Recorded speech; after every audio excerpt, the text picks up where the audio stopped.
ನಮಸ್ಕಾರ. News 18 digital ಕಾಂಟೆಂಟ್ಗೆ ಸ್ವಾಗತ. ನಾನು ಗೀತಾ. ಕನ್ನಡ ಸಿನಿಮಾಗಳು ತೆರೆಗೆ ಬರ್ತಿದೆ, ಆದರೆ ಪ್ರೇಕ್ಷಕರು ಯಾರು ಸಿನಿಮಾ ನೋಡೋದಕ್ಕೆ ಥಿಯೇಟರ್ ಹತ್ರ ಬರ್ತಿಲ್ಲ. ಕಳೆದ ವರ್ಷ ಸೂಫ್ರಮ್ ಸೋ ಸಿನಿಮಾದಿಂದ ಕನ್ನಡ ಸಿನಿ ರಂಗದಲ್ಲಿ ಒಂದಾದ ಮೇಲೆ ಒಂದು ಹಿಟ್ ಸಿನಿಮಾಗಳು ಬರೋದಕ್ಕೆ ಶುರುವಾದವು. ಅದೆಲ್ಲಕ್ಕೂ ಕೂಡ ಸ್ಫೂರ್ತಿ ಆ ಒಂದು ಸಿನಿಮಾ ಅಂತ ಹೇಳಲಾಯಿತು. ಅದೇ ರೀತಿ ಜುಲೈ ತಿಂಗಳಿಂದ ಒಂದು ರೀತಿ ಕನ್ನಡ ಚಿತ್ರರಂಗದ ರಿಲೀಸ್ ಆದಂತಹ ಸಿನಿಮಾಗಳೆಲ್ಲವೂ ಕೂಡ ದಿಕ್ಕನ್ನೇ ಬದಲಾಯಿಸಿದ್ವು. ಆದರೆ ಈ ವರ್ಷನೂ ಕೂಡ ಅದೇ ರೀತಿ ಆಗತ್ತೆ ಅನ್ನುವಂತಹ ನಿರೀಕ್ಷೆಯಲ್ಲಿರಬೇಕಾದಂತಹ ಸಮಯದಲ್ಲಿ ಈ ಕಾಂಟ್ರವರ್ಸಿ ಅನ್ನೋದರ ಹಿಂದೆ ಹೋಗ್ತಿದ್ದಾರೆ ನಮ್ಮ ಸಿನಿಮಾದವರು. ಎಸ್, ಜುಲೈ 24ಕ್ಕೆ ಸಿನಿಮಾ ರಿಲೀಸ್ ಆಗ್ತಿದೆ. ಅದು ಕರಾವಳಿ ಸಿನಿಮಾ. ಫಾರ್ ಎ ಚೇಂಜ್ ಈ ಒಂದು ಸಿನಿಮಾದ ವಿಶೇಷತೆ ಏನು ಗೊತ್ತಾ? ಹೋದ ವರ್ಷ ಜುಲೈ 24ಕ್ಕೆ ಸೂಫ್ರಮ್ ಸೋ ಸಿನಿಮಾದಲ್ಲಿ ನಮ್ಮ ರಾಜ್ಬಿ ಶೆಟ್ರು ನಟಿಸಿದ್ರು. ಅದರಲ್ಲೂ ಕೂಡ ಒಂದು ರೀತಿ ವಿಶೇಷ ಪಾತ್ರದಲ್ಲಿ ಕಾಣಿಸ್ಕೊಂಡಿದ್ರು. ಕರಾವಳಿಯಲ್ಲೂ ಕೂಡ ಅಷ್ಟೇ, ಮಾವೀರನ ಪಾತ್ರದಲ್ಲಿ ಅವರು ತೆರೆ ಮೇಲೆ ಬರ್ತಿದ್ದಾರೆ. ಅಂಡ್ ಈ ಒಂದು ಸಿನಿಮಾದಲ್ಲಿ ಎಲ್ಲರೂ ಕೂಡ ಅನ್ಕೊಂಡಿರೋದು, ಎಲ್ರಿಗೂ ಕೂಡ ಗೊತ್ತಿರೋದು, ಈ ಸಿನಿಮಾದ hero one and only Prajwal Devaraj ಅಂತ. ಆದರೆ ಪ್ರಜ್ವಲ್ ದೇವರಾಜ್ ಟ್ರೇಲರ್ ರಿಲೀಸ್ ಒಂದು ಕಾರ್ಯಕ್ರಮಕ್ಕೆ ಗೈರು ಹಾಜರಾದರೆ ಹೇಗಿರುತ್ತೆ? ಸಾಕಷ್ಟು ಅನುಮಾನಗಳು ಖಂಡಿತವಾಗ್ಲೂ ಹುಟ್ಟುತ್ತಲ್ವಾ? ಅದೇ ರೀತಿ ಏನಾಯ್ತು? ಪ್ರಜ್ವಲ್ ದೇವರಾಜ್ ಯಾಕೆ ಬರಲಿಲ್ಲ? ರಿಲೀಸ್ ಆದಂತಹ ಟ್ರೇಲರ್ನಲ್ಲಿ ಅವರ ಒಂದು ವಾಯ್ಸ್ ಯಾಕಿರಲಿಲ್ಲ? ಕರಾವಳಿಯ ಸೊಗಡಿನ ಆ ಒಂದು ಭಾಷೆಗೆ ಪ್ರಜ್ವಲ್ ದೇವರಾಜ್ ಜೀವ ತುಂಬುವುದಕ್ಕೆ ಆಗ್ಲಿಲ್ವಾ? ಅದೆಲ್ಲ ಇರಲಿ ಬಿಡಿ. ಯಾಕೆ ಅವರು ಸಿನಿಮಾ ತಮ್ಮ ಜೀವನದ ಒಂದು ವಿಶೇಷವಾದ ಸಿನಿ ಜರ್ನಿಯ ವಿಶೇಷವಾದ ಸಿನಿಮಾದ ಒಂದು ಟ್ರೇಲರ್ ಲಾಂಚ್ ಈವೆಂಟ್ಗೆ ಬರಲಿಲ್ಲ? ಇಷ್ಟೆಲ್ಲ ಪ್ರಶ್ನೆಗಳು ಕೂಡ ಹುಟ್ಕೊಂಡ್ವು ಆ ಒಂದು ಟ್ರೇಲರ್ ಬಿಡುಗಡೆಯ ಸಮಾರಂಭದಲ್ಲಿ. ಅದಾದ ನಂತರ ಹೋಗ್ಲಿ ಅಂತಿರ್ಬೇಕಾದ್ರೆ ಟ್ರೇಲರ್ ಎಲ್ಲ ರಿಲೀಸ್ ಆದ ನಂತರ ಹೇಗನ್ನಿಸ್ತು ಟ್ರೇಲರ್ ಅಂತ ಕೇಳಿದ್ದೆ ತಡ. ಪ್ರಜ್ವಲ್ ದೇವರಾಜ್ ಅವರ ಅಭಿಮಾನಿಗಳಂತೂ ಪ್ರಜ್ವಲ್ ಅವರ ಧ್ವನಿ ಈ ಒಂದು ಡಬ್ಬಿಂಗಲ್ಲಿ ಇಲ್ಲದೆ ಇರೋದು, ಜೊತೆಗೆ ಪ್ರಜ್ವಲ್ ಅವರು ಈ ಒಂದು ಕಾರ್ಯಕ್ರಮಕ್ಕೆ ಬರದೇ ಇರೋದು, ಇದೆಲ್ಲವನ್ನ ಕೂಡ ಪ್ರಶ್ನೆ ಮಾಡೋದಕ್ಕೆ ಶುರು ಮಾಡಿದ್ರು. ಆ್ಯಂಡ್ ಟೀಮ್ ಅವರು ಕೂಡ ಅದಕ್ಕೆ ಬೇಕಾದಂತಹ ಒಂದು ಉತ್ತರವನ್ನು ಕೂಡ ನೀಡಿದ್ರು.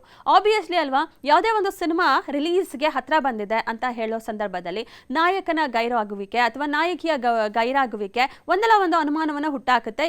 ಅದರಲ್ಲೂ ಮುಖ್ಯವಾಗಿ ಪೇಮೆಂಟ್ ಇಶ್ಯೂ ಏನಾದರೂ ಆಯ್ತಾ, ಅಥವಾ ಡೈರೆಕ್ಟರ್ಗೂ ಅಥವಾ ನಿರ್ಮಾಪಕರಿಗೂ ಅಥವಾ ಹೀರೋಗೂ ಏನಾದರೂ ಕ್ಲಾಶಸ್ ಆಯ್ತಾ, ಈ ರೀತಿಯ ಎಲ್ಲ ಗೊಂದಲಗಳು ಸಾಮಾನ್ಯವಾಗಿ ಹುಟ್ಟಾಕುತ್ತೆ. ಇನ್ನೂ ಕೆಲವರು ಅನ್ಕೊಳ್ತಾರೆ, ಇದೇನಾದರೂ ಗಿಮಿಕ್ಕ, ಸಿನಿಮಾಗೇನಾದರೂ ಈ ರೀತಿ ಬಿಟ್ಟು ಪ್ರಚಾರ ತಗೊಳ್ತಿದ್ದಾರಾ, ಬೇಕಂತಲೇ ಯಾಕೆ ಇವತ್ತೇ ಟಾರ್ಗೆಟ್ ಮಾಡಬೇಕಿತ್ತು, ಎಲ್ಲ ಒಂದು ಪ್ರಶ್ನೆಗಳು ಕೂಡ ಹುಟ್ಟುತ್ತೆ.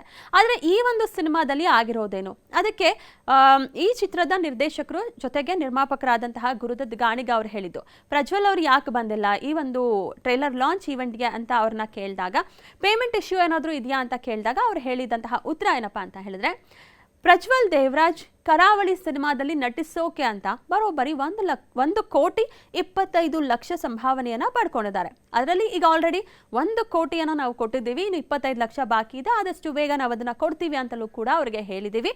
ಸ್ಟಿಲ್ ನಾವು ಟ್ರೇಲರ್ ಈವೆಂಟ್ ನಾಳೆ ಇದೆ ಅನ್ನುವಾಗಲೂ ಕೂಡ ಅವ್ರಿಗೆ ನಾವು ಕರೆದಿದ್ದೀವಿ, ಆದರೆ ಅವರು ಅದಕ್ಕೆ ಯಾವುದೇ ರೀತಿ ಪ್ರತಿಕ್ರಿಯೆ ನೀಡಿಲ್ಲ. ಕಳೆದ 2 ತಿಂಗಳಿಂದ ನಾನು ಮಾಡ್ತಿರುವಂತಹ ಮೆಸೇಜಸ್ಗಾಗಲಿ ಅಥವಾ ಫೋನ್ ಕಾಲ್ಸ್ಗಾಗಲಿ ಅವರು ರಿಪ್ಲೈ ಮಾಡ್ತಿಲ್ಲ ಅನ್ನುವಂತಹ ಒಂದು ಹೇಳಿಕೆಯನ್ನು ನೀಡಿದ್ದಾರೆ. ಇದನ್ನದು ಪೇಮೆಂಟ್ ಇಶ್ಯೂನಾ ಅಂತ ಹೇಳಿದ್ರೆ, ಬಾಕಿ ಇರುವಂಥದ್ದು 25 ಲಕ್ಷ.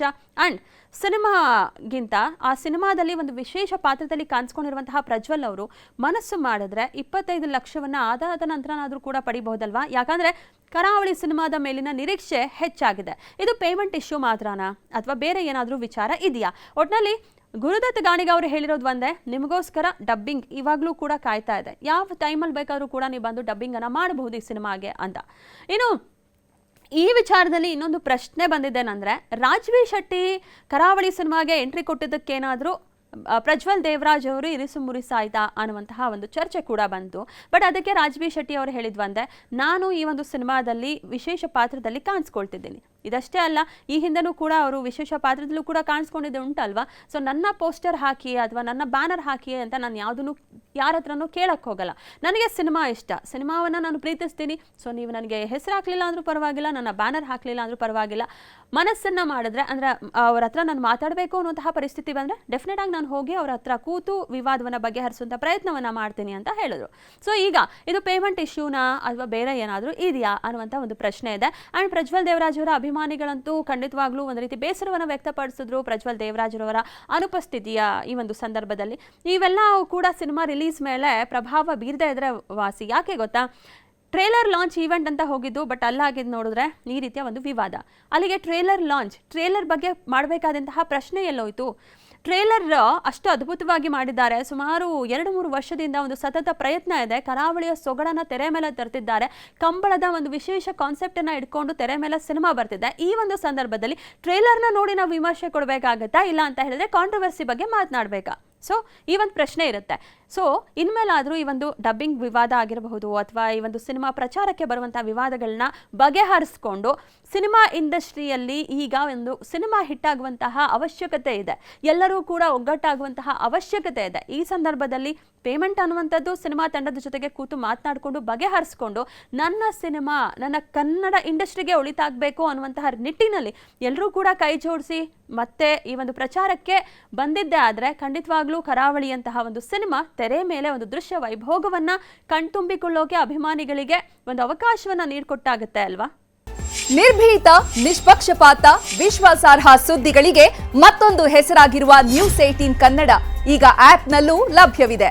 ದಯವಿಟ್ಟು ಇಲ್ಲಿರುವ QR ಕೋಡ್ ಅನ್ನು ಸ್ಕ್ಯಾನ್ ಮಾಡಿಕೊಂಡು ಆಪ್ ಡೌನ್ಲೋಡ್ ಮಾಡೋದಕ್ಕೆ ಮರಿಬೇಡಿ. ನಿಮ್ಮ ಬೆಂಬಲ ಹೀಗೆ ಸದಾ ನಮ್ಮೊಂದಿಗಿರಲಿ. ಧನ್ಯವಾದ.